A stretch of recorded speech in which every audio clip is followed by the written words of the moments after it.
This is the Power Producers Podcast, where we are refining and redefining the sales game. Rule number one is you have to believe in yourself. You're the only one who doesn't think you belong in this appointment. The prospect has already validated your existence by scheduling time with you. Get it through your head you belong here, go in there, crush it, and close the deal. A place where sales professionals can come to learn from other sales professionals and thought leaders that have mastered their craft. The difference between a good salesperson and a best-in-class salesperson is only 2 minutes. By spending an extra 2 minutes on what you might think is a mundane task in the sales game, you separate yourselves from the pack, you grow your book of business, you close more deals, and you retain your accounts. As well as their peers who are still striving for perfection to achieve their why. I have a wife and 4 kids. Failure is not an option. Real sales professionals, real stories, real results. It's no different than being a professional baseball player. You can't be a one-trick pony. You have to be a 5-tool player in order to succeed in this game. This is the Power Producers Podcast, production redefined. Are you ready to feel the power? Hey everybody, welcome to the Power Producers Podcast, where we are refining and redefining the sales game. Today, from the great state of Texas, we have Mr. Mohamad Momin with us. What's going on, man? Not much, man. How are you guys doing? Good. What's happening?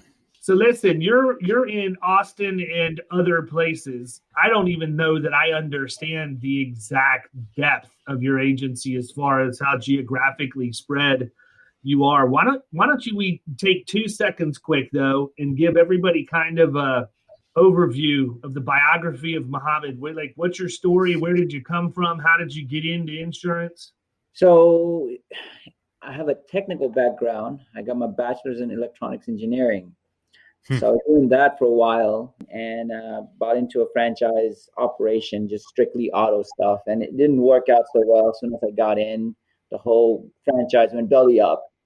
So I was stuck with a location with no product to sell, and all the customers were literally walking out because I couldn't take their payments because the company I used to write with just kind of went kaput, So I had a list of clients. We had to go hunt for new companies. The franchise company I had a bad reputation. I literally went to trade shows and I'll talk to them. And as soon as I pull out my card and give it to them, they'll grab my card and take it and give it back to me. Say, no, thank you. It was bad, Wow. Yeah. So awesome place to work. Yeah. So it like I said, it was horrible, in the beginning when I had to start off the whole thing from scratch again. But it's been great since then. Being out of the franchise operation and being independent, 100% independent. I say, it's been a blessing. I learned a lot from those times. I was naive, what behind the ears, or what you want to call it, took people's word for everything and not document anything, just trusted everybody like a fool. But now it's more like a trust and verify. Yeah, so I trust you. That's why I'm literally having a conversation with you. But sometimes it takes something like that happening for you to learn the hard way. So that's crazy, man. Going to trade shows, handing business cards, getting rejected without even a conversation. I don't think that I would last too long doing that either. So How did you get to Starr? Starr, initially it was a NonStandard office, right? So we were doing all just bucket shop stuff, eventually. Then I had a resource of customers that always used to come in through my community saying, hey, can you do this? Can you do that? Can you do this? I was like, no. Eventually I got tired of saying no. I was like, I'm just going to spin it off and just separate the bucket shop and keep that going on the side and start a preferred agency. And that's what happened with that. So. And you're currently split right now, right? I mean, You've got a little bit of each that you're doing. It's funny because the non-standard stuff is so foreign to us. It's almost the exact opposite of what we want to write or what we look at. So talk a little bit about what it's like building a business in that segment. I'm interested in hearing kind of what you go through, because I can only imagine that accounting nightmares exist and other things. Yeah, so non-standard is a different beast on its own. It's not as service driven as a preferred agency. You're trying to keep your costs low, so you don't hire the most efficient employees. You don't invest too much on high end CIC certification employees for the non-standard side. Plus, those people don't even want to come into the non-standard side. So everybody that comes in is pretty fresh, straight out of McDonald's, flipping burgers, type of people. So, which is good. You're getting brand new people, but this bad part is the work ethic is not always there, right? So you deal with that rotating door of when employees going in and out all the time. But once you find the ones that really like you, like I have a few employees that have been with me for 14 years on that side, So we get some loyal ones that come through, and then there's some that always leave, so which is not a big deal. We in Texas, I don't know about other states, but Texas is a fee-driven state, right? So non-standard, you could charge tons of fees and it's okay. You would get it with fees like there's no tomorrow. And plus the companies, non-standard companies come and go all the time. So we always have these, I call them, these brand new fresh GAs that want to come and, buy out the market, will come low premium and just wanting to basically grow their book. And next year they'll go and increase it, but there's somebody else also comes in behind them, wants to buy out the market. So you're constantly rolling your business around quite a bit, so there's always that rotation going on when you're rewriting, but with the same thing, what ends up happening, these customers are not loyal. So they come and go. They'll be with you 3 months and they'll be gone for another 2 months. They come back in 3 months or, whatever the case may be. So when they pick up another job. Yeah. And what you're really banking on is fees. You bank on fees, if you write a policy, you charge them $50, $60, $100 up front, and that's yours. So if the customer stays, goes, doesn't matter. I'm interested. We were talking a little bit offline before we got on and started recording about, cold-blooded killer and just like kind of having like it. You mentioned you had a few people that have been with you for 14 years. Have you noticed any common denominators with them? Like, what's caused them to stick around and be successful? I think they're happy in their own bubble. You know what I mean? I try to move them up, try to bring them to the Star. I always incentivize them and say, hey, look, if you do good here, you know what? I'll put you into the preferred agency side, because there's not many agencies that can do that, right? David Carothers cannot say, hey, you know what? Come here, sell auto insurance for me, and eventually I'll turn you into a cold-blooded commercial killer. There's no path from that perspective. So I give them that, fresh coming out of high school or, first year in college or whatever. I say, look, you have the option of growing depending on where you want to go, And so, but I have those 14-year-old employees, but they're kind of stuck and they're happy where they are. If I try to give them more, they get frustrated or they don't want to learn. I say, okay, you know what? If you want to stay in this bubble and do this, and this works for me, I'm fine. I think that's a place where a lot of us that own businesses or have been in management have failed in the past, because we always, in some cases, I actually did a blog post about this a few months back. I think sometimes we want more for our people than they want for themselves, and who am I to force, now the spirit of that post wasn't necessarily the same. It was more that a lot of people are degenerates and we expect more of them than what they expect of themselves. But I think if you flip the script a little bit, it's true. Sometimes we try and force people to take a promotion because we think that they would be better moving up. And guess what happens? I think you lose good people if you try and push the envelope that way. You put them in a position that they weren't comfortable with to begin with. And then we get pissed off when they don't do the job well. And they tried to tell us up front that they weren't ready to go there. I think it's just because you have a different mindset, like as a business owner, like I don't think that way, right? That. And I think that's where that comes from, is because we have it in our heads that, okay, this is the path that you want. Like, who wouldn't want to move up? Who wouldn't want to, gain more equity or progress their career or further themselves? But I think you're right. I think there are some people who are just totally happy with doing the same thing over and over because they're comfortable with it. They don't feel like it's a challenge, and they don't want it to be. They don't want the nerves or the the challenge of having a new opportunity, I guess. Here's something I can promise you for a fact. I don't know what her name is or what store she works at, but I'm willing to bet you money that there is somebody who has been a cashier at Publix for 40 years, had plenty of opportunities to move up, but never wanted to be anything more than a cashier, and has probably got a net worth of over $1 million at this point by the time you figure out what their stock options are and all of this other stuff. Yeah. And it's just somebody, look, all I want to do is come to work from 9 to 5 every day. I'll do everything I can to make it awesome while I'm here, but I don't want any more responsibility than that. I'm not. And there's totally a place for that. I think you just have to have that conversation and be on the same page. If you try to force it with them, that's when it goes south. I agree. And I know that I've screwed people up in the past by trying to force stuff that didn't need to be forced. Get off my back, bro. Let me be. I just want to be a cashier, man.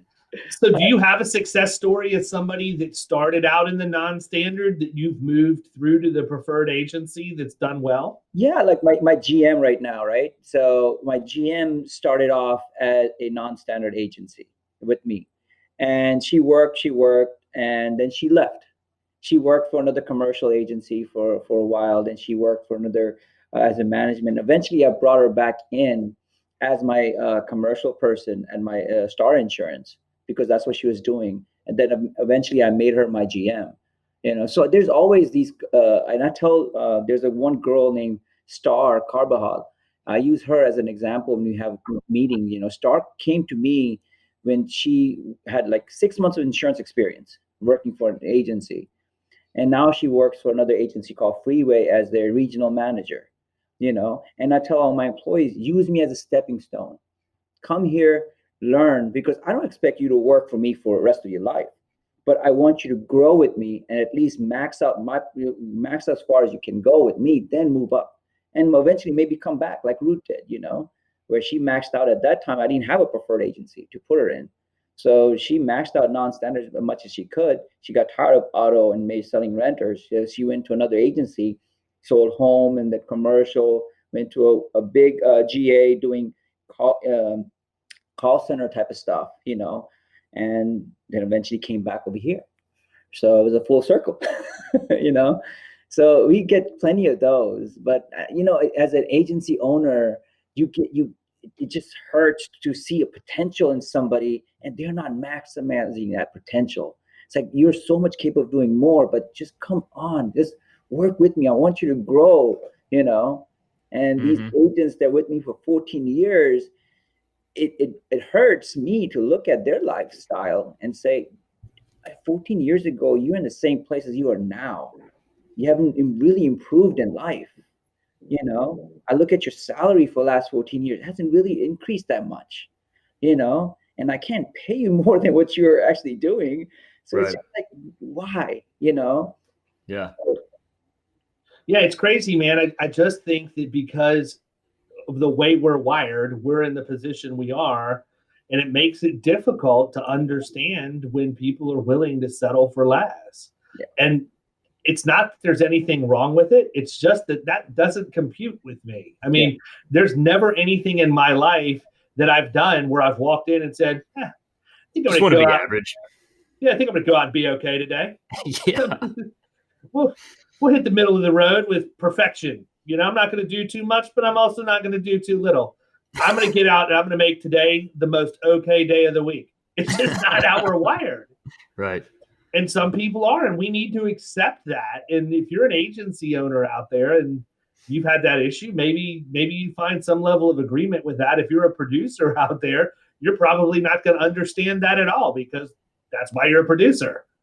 You're not wired that way. And I guess if you look at life in general, right? If everybody became Bill Gates, then who the hell will be the user who just kind of does all the minor stuff or cleans our bathrooms? Everybody has this purpose in life, but I just hate to see, people not maximize their potential. So I guess I agree. but we need those type of people that are okay with selling auto insurance, Otherwise, I wouldn't have that 14-year-old employee, who's been with me, who knows my system well and does a great job doing it. I think sometimes too, because we're in leadership, because we're driven, because we're producers ourselves, sometimes, we take an ego hit. I think I know I can say that, right, about myself, where I really want to see that I can make somebody something that they didn't want to make of themselves. And they just, the fact of the matter is, they just never wanted to be anything more than what they were. And here I am. I take a personal shot to my ego and think I'm a failure to a certain degree because I couldn't transform them. Right. Well, I knew up front that I wasn't going to be able to transform them. It was pretty obvious. And yet I missed that because, again, it goes back to, do I want more for my team than what they want for themselves? And I think that we need to do a better job of establishing those things, period. Yeah, and when do you think it's right to have that conversation? Is it right away? Is it after they have made it through some sort of training? Like, what's the timeline on that? Because that's an interesting point that you bring up, and it's also can be not necessarily a delicate conversation, but it's something that has to be thought out, I think. You know what? I honestly think that it's a conversation that needs to be had in the interview. And I don't think that it needs to be a point of contention. I just think it's a point of education. So if you talk to somebody in the interview and say, look, here's where we're at. What are your aspirations? What are the things you want to achieve? What would you see yourself doing if we were to bring you into our organization? Let them tell you. You're going to be able to, you're going to know the answer to that question at that point. And the thing that needs to happen is that as the leadership of the organization, you have to recognize that and say, all right, well, if we're doing succession planning, this checks out. We're not going to count her in because she's staying where she's at and not doing anything else. But this dude over here, he wants to run the whole thing, And so I just think it's really being in tune with the people that are in your organization. And that starts with an effective interview process. And I think that if you do that, you're doing it as much to set their expectations, but even more so set your own. And I've done that with several of my employees, right? When we do our annual reviews and stuff like that, we sit down with them and say, okay, what do you want to do now? You learned this. What else you want to learn, right? So in my agency, we have the option of, hey, you just want to just do non-standard auto, or you want to go do commercial and everything in between. You could do just personal lines at a standard agency. So we have all these stepping stones. So I always ask them, okay, tell me, what do you want to do in the next year or 2 years or 3 years, so I can plan your whole career based on that, right? And keep you in mind for any other opportunities that might come up. When you have a big enough book, you have everybody from processing department, you have people doing accounting, we have people doing underwriting, all of our policies. So there's so many places you could go to, so I always do that every year. It's like, hey, tell me what you want to do. What your aspirations are, and based on that, we plan their career. So, yeah, I think the other thing too is that, again, I think that because we like to win so much, that if somebody leaves our organization, sometimes we view that as a loss. And I think that we have to look at it. And again, it goes back to what I said before. You take somebody that all they wanted to do was remove staples from stapled documents, and that was what they were qualified to do, and they were perfectly happy doing that for $9 an hour, and all they ever wanted to do was remove staples and collect a paycheck, but yet we're trying to make them a general manager. We set them up for failure. But at the same time, I think the other thing too is we have to be okay with the fact that the average person's not going to be a lifer. Like, not every time somebody walks in your front door are they going to retire from your organization.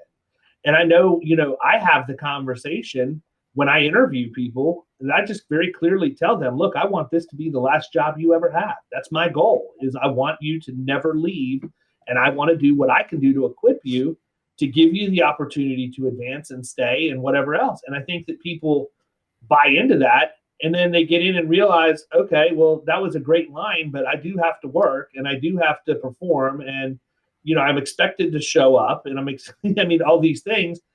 That me telling you that I want this to be the last job doesn't mean I'm going to keep you around regardless.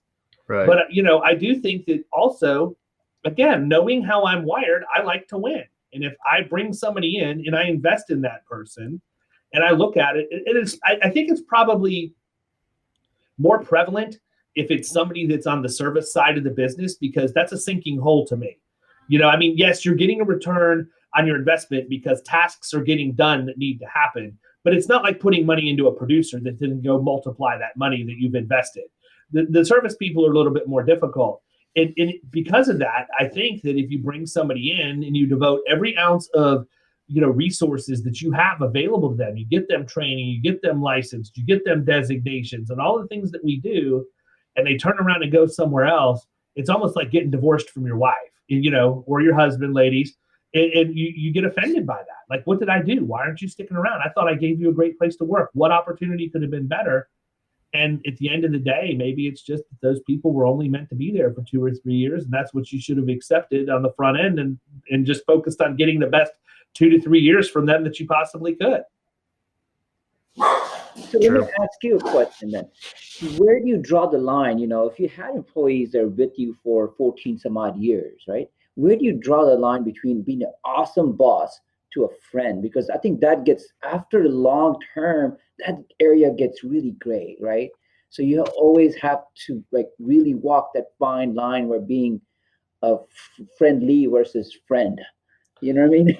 Yeah, no, I agree. And I think that we all walk that fine line. Do I think that it's possible to have friendships inside the workplace? Absolutely. And what I would tell you is that anybody that's my friend that doesn't work with me would probably tell you I'm just as direct to them as a friend as I am to the people that are on my team. It's just who I am. And there's got to be boundaries. There has to be some level of boundaries there. But I'm pretty sure that if you were to ask Kyle if he thought I would make a tough decision and communicate that I would do it and do it in a direct manner.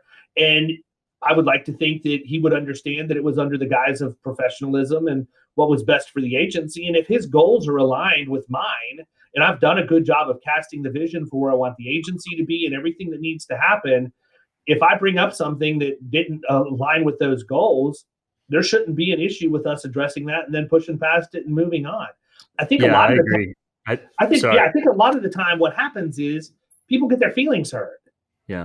I don't mean anything by it. If you didn't do something you were supposed to do, I'm going to call you on it. I'm going to say, look, this is what should have happened. But on the flip side, I'm going to also ask them to do the same to me. Kyle has no problem following up with me when I've dropped the ball on something. Yes, people, I drop the ball on a regular basis. It usually involves premium financing. Anyhow. And we're back. Yeah, but at the end of the day, I think that if you have that kind of good two-way communication, and look, there is no doubt in my mind that if you asked him if I had his back, he would tell you unequivocally there will never be a situation that he would be in personally or professionally that I wouldn't have his back. 100%. And that should be anybody on my team. Anybody on my team I would do that for. It's not isolated to him. But he would also say if he screwed something up, he would expect that I would address that with him. But I also wouldn't hold it over his head. There are a lot of times, truthfully, Mohamad, where I probably should be more difficult to get along with than I am to a certain degree. There's times where I should hold people more accountable to certain things. Again, it goes back to the service side, but that's one of the places where I'm weak. And I'm happy. I shouldn't say weak, but I'm not as strong because I gravitate to where I'm good. Look, you want me to go out and make it rain? I'm going to make it rain all day, every day. But if you want me to come in and put workflows in place for account managers and CSRs and hold them accountable to their standards and understanding the metrics and the KPIs and all of that, don't count on me to produce too. I would have to get into that mindset. I'd have to learn those jobs. It's a full-time thing. It's not like you can balance both and be effective at both just, at a high level. You can do it, of course, but it's like your example earlier about being mediocre, right? I don't, and that's not going to get our agency or any agency for that matter to where they want to be. No, I agree. You were going to say something and I kept going. What was it? I think it was just in relation to, you had brought up being direct, I think. And I think that's the key when you're having any type of conversations, like that you've got to, for me, when somebody's not direct with me, that's way worse than somebody just telling me, exactly how it is and what I screwed up or what I need to change and get better at. If I'm sitting there having to guess or, read through the lines at things, that's when I think those relationships get into an area that is not going to be good for both. I think if you're a producer, you have the producer's mindset, that's what you want. Absolutely. We want that from a prospect. We don't want some guy feeding us with a line of BS about, dude, if you're going to tell me no. I don't want to sit here and chase you around for 6 weeks trying to get an answer from you. Like, I'm fine if you tell me no, you don't want to do business with me, but tell me. Yeah, I agree. And, I think that we appreciate that. Yeah. I don't necessarily know that service people appreciate people that are direct like that. It's a different mindset. They want you to coddle them and hold their hand. And I'm not saying all across the board, that's the way that is. You can save your hate mail for another day, people. I'm just saying in general, the way producers are wired is they want to go out, they want to kill it and drag it back to the cave and then go out and kill something else. And that's how they're wired. They want people that are direct. They want people that are relatively intense. They want to, communicate and associate with people that are like that. And, truthfully, that's probably why there's a rift in many agencies across the country between sales and service, because they don't speak the same language. And that's really the biggest balance for me as an agency principal, is making sure that you keep the peace that way, because good God, you want to talk about something that can, take up a day, let the sales team and the service team get in a fight about something. And it's not, people are pointing fingers at everybody else. And I mean, I think it's interesting too, because you're not only dealing with it in one kind of an agency.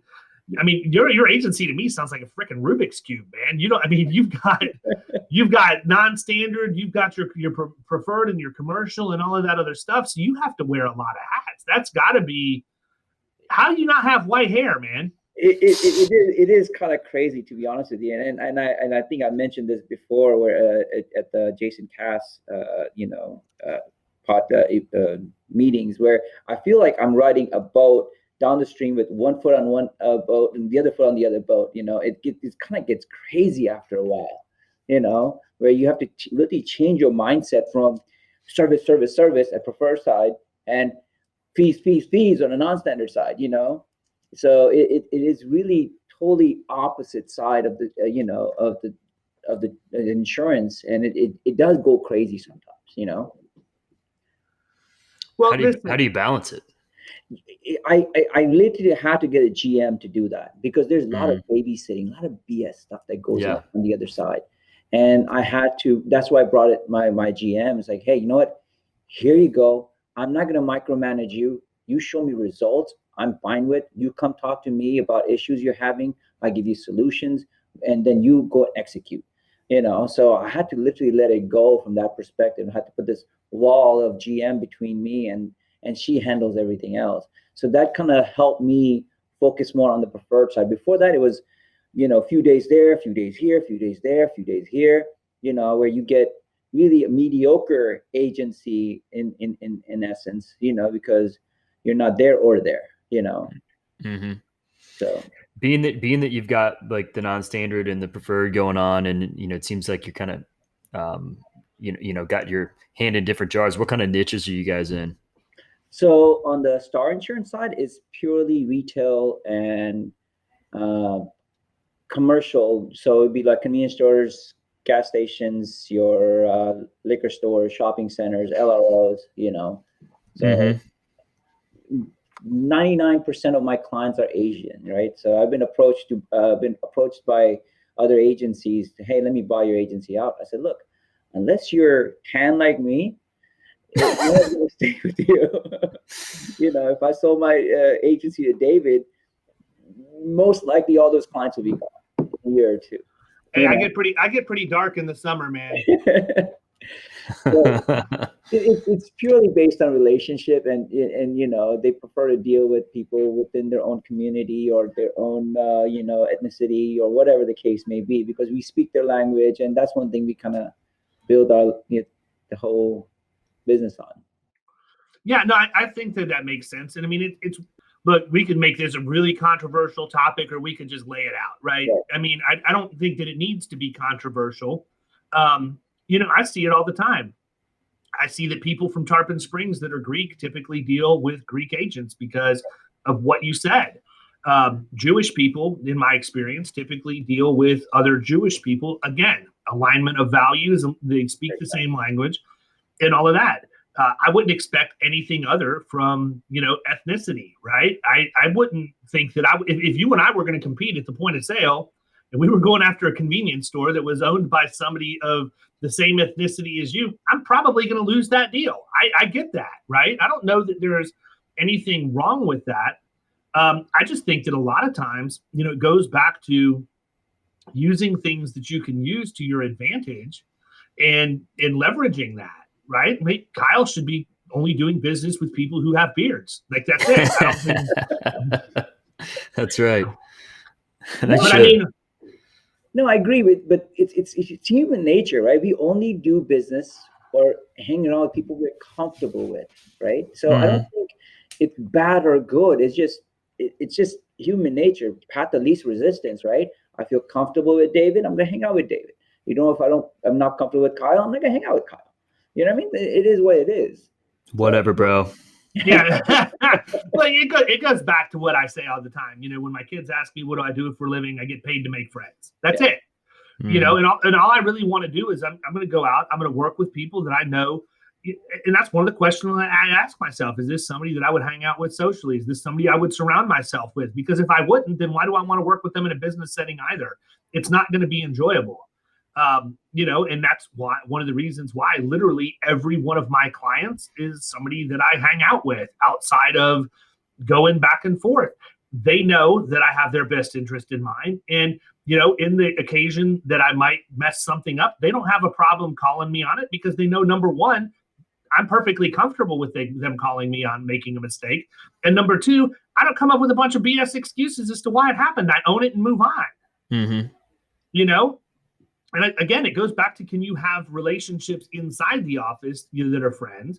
Well, can you have relationships with your clients that are friends? Some of my best friends are people that are my clients, and some of my best friends are not my clients. Yeah. People I've known my entire life don't even do business with me. They know everything that I do. Yeah. Right? They know that I do commercial. They know I do personal lines and all of this stuff. And they don't. Some of that's probably for the best, though. It is, and I don't solicit them. Yeah, I'm not going to be that guy. I have friends that are best friends of mine that I've known for almost 20 years that I would not want to be my clients, and vice. I'm sure they wouldn't. On the other side of the coin, want me managing all their risk and everything, and that's totally fine. But I have other friends that I would. So I'm with you on that. Yeah, and I don't want to make it weird. Like, I value the friendship, right? So I'm not. Like you said, like, they know what you do. Like, if it's something that they need help with, they're gonna reach out. Yeah, for as aggressive as I am going out after business, I'm not aggressive with my friends. And it's funny, man, because it's actually the same thing that I tell people when I have my killing commercial calls with them. I tell them the exact same thing. This is the only time we're ever going to have a call about this topic, unless you initiate a second call. I'm not going to reach out and tap you on the shoulder and say, hey, remember me, or are you ready yet, or whatever else. Here's what we do. Here's what it looks like. If it works for you, great. If it doesn't, I don't want to go to an insurance conference and have to sit at a table in the corner by myself during lunch because everybody's afraid I'm going to try and throw the hammer on them to get into my program, right? I have friends, and it doesn't make sense for all my friends, but for a lot of them, it does. And so I just have made a very conscious effort, and I tell them every single time, for as aggressive as I am at the point of sale with a prospect to try and make them my client, I'm exactly the opposite in this conversation. And, I think it's tough. It's not isolated to insurance. It's any sales profession, right? Anybody that knows you're in sales, they know what you do. They're going to ask you. They're going to know. Wives talk. We had people over for the Bucks game this weekend. Guy was the general counsel for a pretty good sized company. And we were talking shop left and right. He asked me what I did. I told him what I did, but I never said, hey, we ought to get together sometime and let me quote your business. Yeah. Guy runs into an issue. Maybe I'll pop into his mind. Maybe I won't. What I do know is that he immediately went and started researching me on social media after the fact because I got all kinds of alerts. So obviously I planted the seed.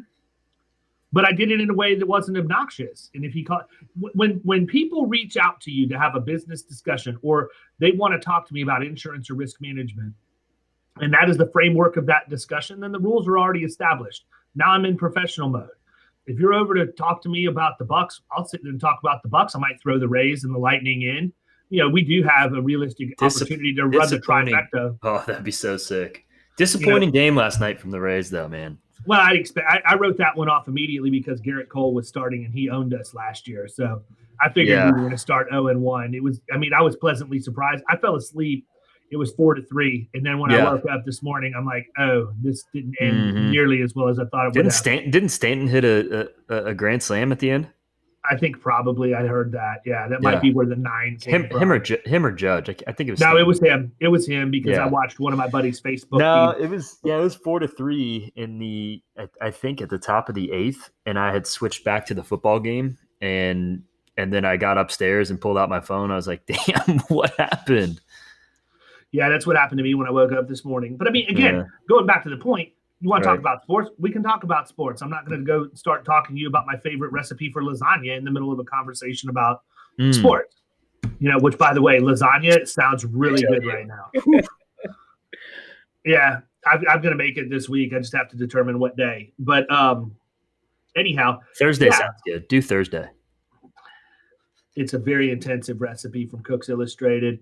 It's I do this mushroom lasagna that's got a creamy cheese sauce as opposed to the red sauce, but it's loaded with like portobellos and a bunch of other stuff. It is ridiculous, but it takes like 4 hours to make it. So I don't know that a weekday is going to be the best option there. Fair enough. Yeah. So, I mean, talk a little bit about systems, man. What are you guys using? I know that you've got a CRM that you have in place. I mean, what kind of stuff are you using from a technology perspective? I'm especially interested because, you are in the next iteration of Silicon Valley there in Austin, and you got a bit of an engineering background. So I feel like you probably have a leg up on some of us from a technology perspective. You'll be shocked. I don't. Well, I do use a CRM. It took me a while to. I was so stuck on one system that I wanted one system that does it all, that does the CRM part well, the management part well, the accounting part well, I just want a whole pie and that has everything in it, and I realized, that's not how it works. Yeah, that does not exist. That does not exist. Exactly. And there's policy management systems and there's customer management systems, right? So I recently moved to a CRM, Insured Mind. It's been fairly well. They're obviously new. So there's always bugs. In the system. If I wanted to get a system like HubSpot or someone like that, then obviously it will be less bugs. Because they have it figured out somewhat. So yes, so we do use a CRM. We use Insured Mind, and for the management side, for the policy management, we use NowStandard.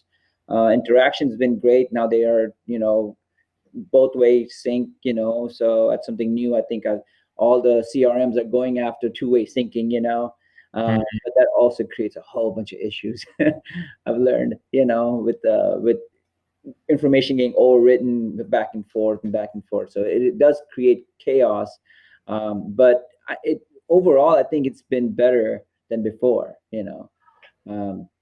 But yeah, so technology-wise, we have figured it out to where, and that's all due to Jason Cass Group, IAOA and everything else. By picking people's brains on these technologies has been awesome. So all of last year and all of this year has nothing but technology. We got a new management system, we got CRM, we got, we started using Teams and all this other software we started using in our management system, in our office that we never used before. So it's been great, so far, but it's still where you're perfecting your recipe, for David's lasagna. So we're still trying to get, find that right mix and right, salt and pepper mix, see which one works the best. So we're still exploring, but I mean, we're going in the right direction, that's for sure. What kind of automations and stuff are you using right now? Are you doing stuff to market, or how does that look inside of? So I know two-part question. Number one, what does that look inside your agencies in general? And number two, how do you do it differently for the non-standard versus the preferred stuff? So non-standard is usually, because our non-standard marketing is a little bit easier because we have a lot of debt files, right? Customers come and go all the time. So the database of clients is huge, so we work off of those and we market to those. So it's easier to kind of go after people that know your brand versus someone who does not know your brand.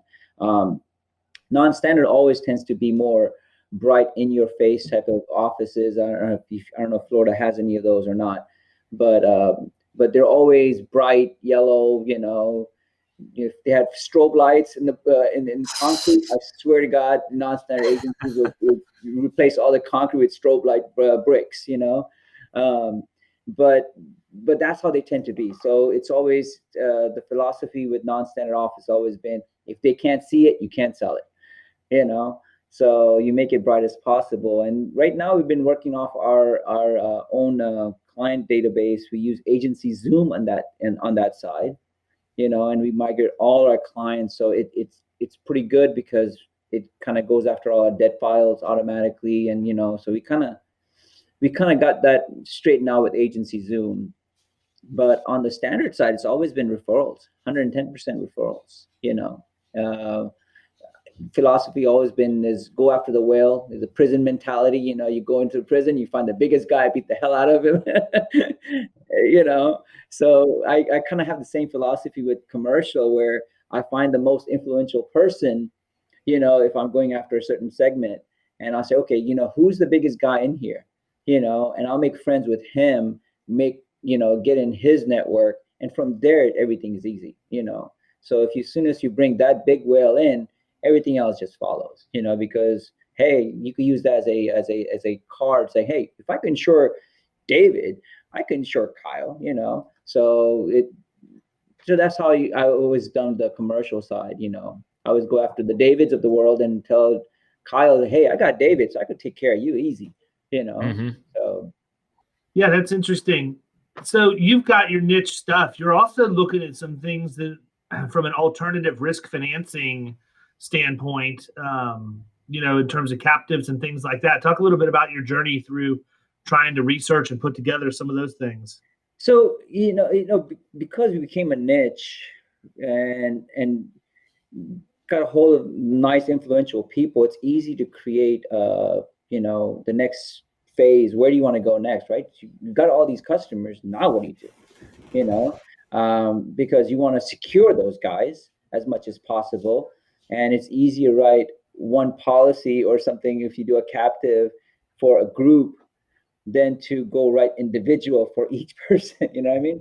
So that's the whole mentality. Like, hey, now I got a set of all these pens. Now I want to put them in one box. And that's what I'm trying to research with the captive, working with associations that deal with these clients of mine.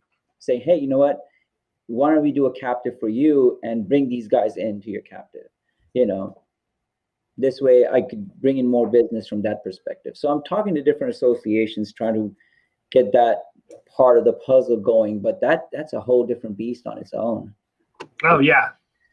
So you're gonna have to open up a third concept, man. I mean, you're gonna have non-standard, preferred, and captive management at some point. And it is that captive side has its own. I've noticed that they have their own group of agents that do this day in, day out. So now you're going into a whole different set of group of, walking into this group of room with these other captive agents or, captive creators or what you want to call them.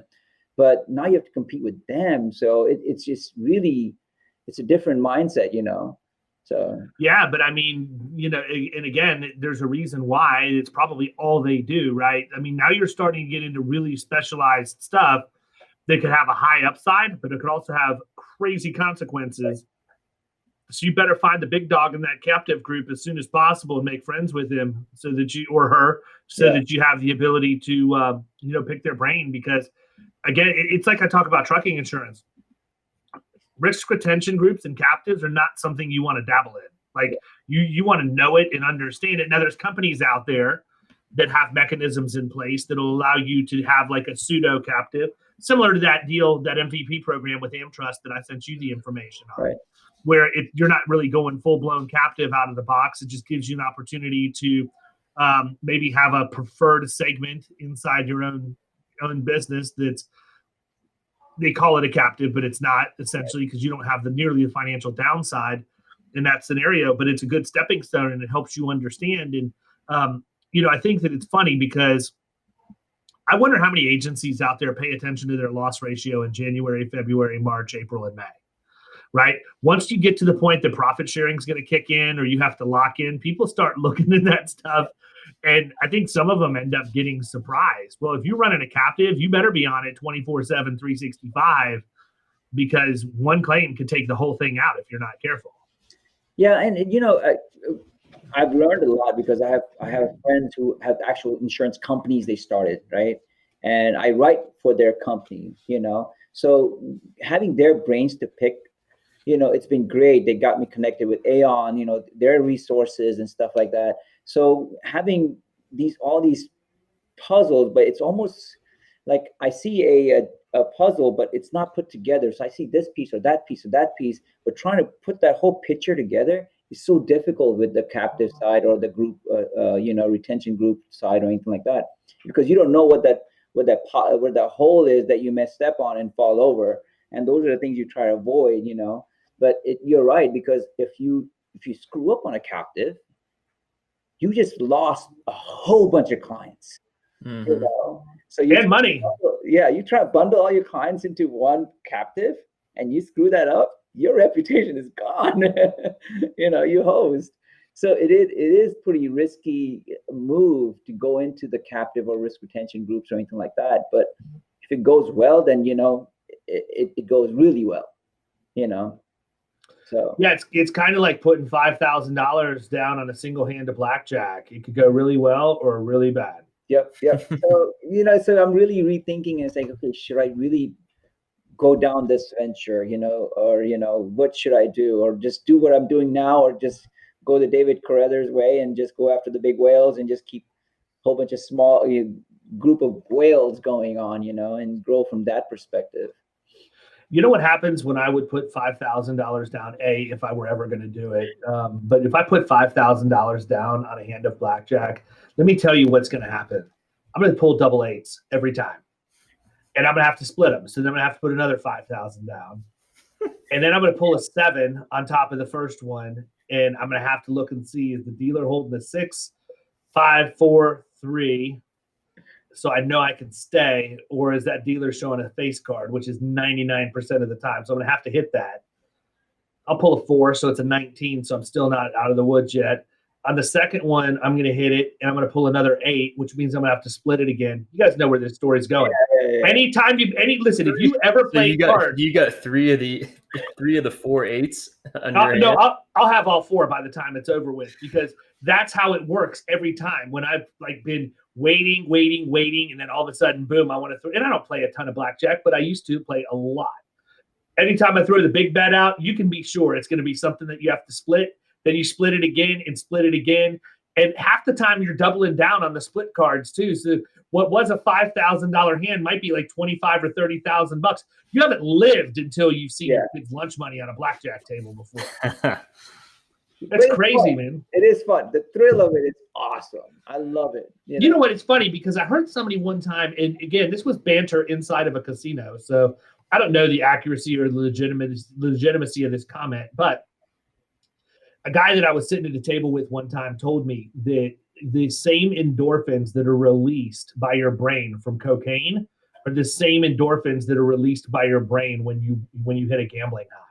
And that's why it becomes so addictive to people, is because you get used to the sensation and the feeling. Mm. And you know what? I translate that 100% to what we do for a living, because I will never, ever not be just amped up beyond all belief if I'm sitting in front of a large middle market account. It's just never, that feeling has never gone away. And, obviously if it's bigger, then it's even more pressure. And if it's smaller, it's maybe not as bad, but it could be $2,000 in revenue And I'm still going to be amped up to get the deal done just because I want to get the deal done. I want to win. And it's funny. I think that, there has to be some scientific proof behind that as to how it can be addictive to be a producer going after business. I have to believe that. Absolutely. I mean, it's just like your blackjack example. I think it's the same thing. I think that's spot on. Yeah, absolutely. So if you're a producer and you're doing cocaine out there, just go sell more business and you won't have to worry about it. No, I agree. I bet you if you talk to these the new killing commercial producers that got their first kill, I'm sure they're stoked. It's probably the biggest high they had, for a long time. So it is. It's interesting and it's funny because it's either and it doesn't vary. Okay. It could be a young person that just got in the industry that, they don't know any better. So they're learning from the ground up and they go out and they nail something. Or it could be somebody that's been doing it for 30 years and never had a process. They just always dialed for dollars or cold called. And now all of a sudden they've got a process and they can go out and they can get in front of these middle market accounts and they win them. And it's the exact same level of elation between the two of them, which is cool to watch, Well, listen, man, we are coming up on an hour. I want to be respectful of your time. We're batching today, so I've got another one right after this that we have to jump on. But I want to thank you for coming on board. You were a little bit apprehensive of saying, hey, how come anybody wants to know about me? Which I never listen to that anyhow. I always talk people into coming on the show that don't want to come on. And it'll probably end up being one of our highest downloaded episodes. That's usually the case, too. That's what happened with Vonda Copeland. That's what happened with Josh Gurley. Josh Gurley, he didn't want to come on. And now all I ever do, like every weekend, I get another text from him thanking me for having him on the podcast because of all of the stuff that it's done, to help their agency. He was telling me, it's funny, I can't guarantee these results, Mohamad, but I am going to represent what's happened with other podcast guests. Josh was telling me that they got a contract with a carrier that he had been going after for a couple of years. And I heard him tell me that a couple of times, and I was like, great, I'm glad to hear that's working for you. This weekend, he actually broke it down. And because of the niche business that they are in, that they can move to this carrier and the advanced compensation or the enhanced compensation that they've negotiated, that one carrier contract that he got because the carrier rep heard him on our podcast means an additional $1 million in revenue to their agency over the next 2 or 3 years. Nice. So I can only hope, Mohamad, that we can deliver those same results to you. That'd be awesome. Well, listen, man, if anybody wants to talk to you about, some of the niche stuff that you're doing, or even, I imagine people have questions about some of the non-standard, because I think everybody has questions about that to some degree. How do they get a hold of you? www.mystar.com, or just Momin, MMOMIN at mystar.com. There you go. Well, listen, man, thanks so much for coming on. It's been great talking to you. I'm hoping that you're going to be coming this way in April for innovation. I don't know if you saw it or not. We're actually doing a 1 day workshop ahead of time for commercial insurance. And then we're hosting a special event that you would be, number 1, for my friends, number 2, for people in Killing Commercial, and number 3, for guests of the podcast. You got the trifecta, my buddy. I'll be in there regardless. To be honest with you. What's that? I'm coming for the lasagna. Well, you know what? That can be arranged too. So I'll make it a point. And I've got a really good long-term memory. So if you think that you'll get to Tampa and not get a piece of lasagna, you're only kidding yourself, because I will mark that down and remember it. So done. All right, man. Have a good one. We'll talk soon. You've been listening to the Power Producers Podcast. You can follow Killing Commercial Insurance on Facebook and YouTube. And if you want to take your game to the next level, check out our book, The Extra 2 Minutes, and our website, killingcommercial.com.